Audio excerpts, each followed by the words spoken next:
হাত না তুলেও দোয়া করা যায়, হাত তুলেও করা যায়, কিন্তু বিষ্ণু বলেন হাত তুলে চাও, কারণ ইন্নাল্লাহা হাইয়ুন কারীম, আল্লাহ বড় লাজুক এবং লজ্জাশীল।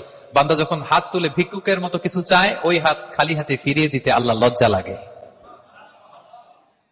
হাত তুলে চাইবেন। দোয়াতে আল্লাহর নামগুলো ধরে ধরে ডাকুন, ইয়া আল্লাহ, ইয়া রহমান, ইয়া রহিম, ইয়া হাইয়ু, ইয়া কাইয়ুম বিরহমাতিকা আস্তাগীথ। আল্লাহ নাম ধরে ধরে চান, ওই দোয়া আল্লাহ কবুল করবেন। বিশ্বনবীর উপর দুরূদ পড়েন, যে বিশ্বনবীর উপর দুরূদ পড়ে না, ওই দোয়া আল্লাহর কাছে কবুল হয় না, এটা আকাশে পেন্ডিং থাকে।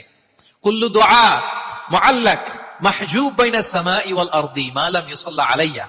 বিষ্ণু বলেন সব দোয়া আকাশে পেন্ডিং থাকে যতক্ষণ আমার উপর দুরূদ পড়া না হয়। তা আপনি যে বলেন হুজুর আমার দোয়া কবুল হয় না, কেন হয় না বুঝছেন এবার? হ্যাঁ, নবীর উপর দুরূদ পড়েন নাই তো। আল্লাহুম্মা সাল্লি ওয়া সাল্লিম ওয়া বারিক আলাইহি। শুরু করবেন বিষ্ণু নবীর উপর দুরূদ দিয়ে, মাঝেও পড়বেন, শেষেও পড়বেন, আগেও পড়বেন, পরেও পড়বেন। আপনার দোয়া কবুল করবে কে?